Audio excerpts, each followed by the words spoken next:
Hello everyone, நான் doctor Madhusankar, hypertension and kidney specialist. Iodised table salt அல்லது rock salt, இந்த ரெண்டுல எது நல்லது? ராக் சால்ட் அப்படிங்கிறது ஒன்று உப்பு தண்ணி, அதாவது கடல் நீர், அல்லது சால்ட் லேக்ஸ், அது இவாபரேட் ஆகிறதுனால வரக்கூடிய உப்பு.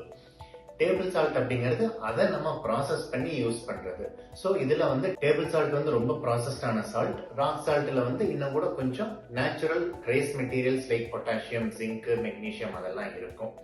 இப்ப இந்த ரெண்டுல எது நல்லது அப்படின்னு பார்த்தா, ரெண்டுக்கும் ஹெட் டு ஹெட் ட்ரையல் வச்சு இதுதான் நல்லது இதுதான் கெட்டது அப்படின்னு சொல்ல முடியாது. இந்த கொஞ்சம் ட்ரேஸ் எலிமெண்ட்ஸ் இருக்கிறதுனால நார்மல் கிட்னி ஃபங்க்ஷன் இருக்கிறவங்களுக்கு ராக் சால்ட் கொஞ்சம் பெனிஃபிஷியலாக இருக்கும்.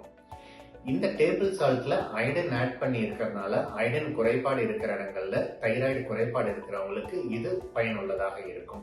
ஸோ இந்த சால்ட் எடுத்துக்கிட்டா கிட்னிக்கு நல்லது அப்படின்னும், டேபிள் சால்ட் எடுத்துக்கிட்டா கிட்னிக்கு கெட்டதுன்னோ நம்ம கிட்ட ஒரு ப்ரூவன் டேட்டா எதுவும் கிடையாது. But all set and ton, ஒரு நாளைக்கு 4 கிராம் சோடியம் குளோரைடை தாண்டாம இருக்கிறது கிட்னி, பிளட் பிரஷர், ஹார்ட் எல்லாத்துக்குமே நல்லது. நன்றி.